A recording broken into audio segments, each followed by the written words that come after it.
Hi, it's Kim with Kim Connects, and I am excited to be here today with another passionate person in the community, and it is my good friend Robin Todd, who runs Mindful Momentum. And I have a question for you. How did you get started? I was actually in graduate school. I went to Avila University.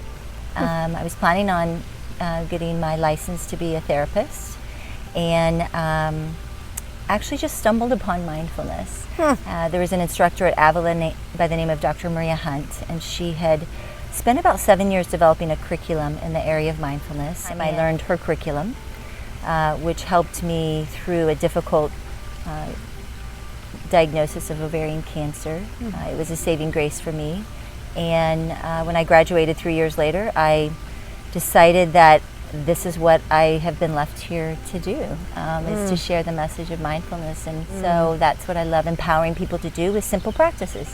So it's super easy. It's not rocket science, I always say. It's just simple things we can do embedded in our day to help us, be mindful. Is there anything that you could teach us today, since today is listening day? Yeah.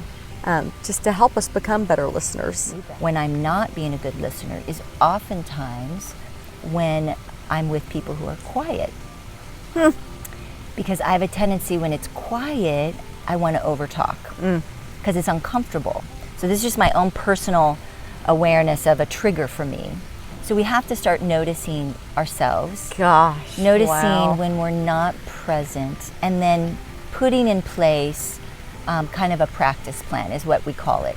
So basically we do, when X happens, I'm going to do Y. So my practice plan was, when I encounter someone who is quiet or more of an introvert, instead of over talking, I just allow that silence to be there. And I will tell you, it was really uncomfortable at first. And then what happened is when I stopped talking, the other person had a chance to talk. And I got to practice listening, which is what I want to be. I want to be one of these people who is a good listener. Because we all know, and especially in this world of distractions, we know when someone's not present, right? They might even be looking at us, but we can tell their mind's someplace else. Absolutely. And what does that make you feel like? It's like you don't feel heard, you don't feel valued. And actually, I have this sticky note. So, I have sticky notes all over my office. I love it. And so they help me, stay on the course of being mindful. And this was by Matthew Kelly. It says, to be a great listener requires patience, focus, awareness, and most of all, it requires us to set aside our own agenda. Wow. And that's completely mindful. Yes. It's staying present. It's not thinking about the past. It's not thinking about the future. It's just in the moment, without judgment, and just being present. And do you have an exercise or a thought to leave us with, or something that we can do? Using our bare sensations, we can get into the present moment. So it's simply a phrase that we say. So I see Kim. I see the plant, I see the grass, I see your microphone, I see your watch. We're just saying it in our head. I feel the chair. I feel... That's a big one, I think, for me. I feel my back. I feel a little sweat.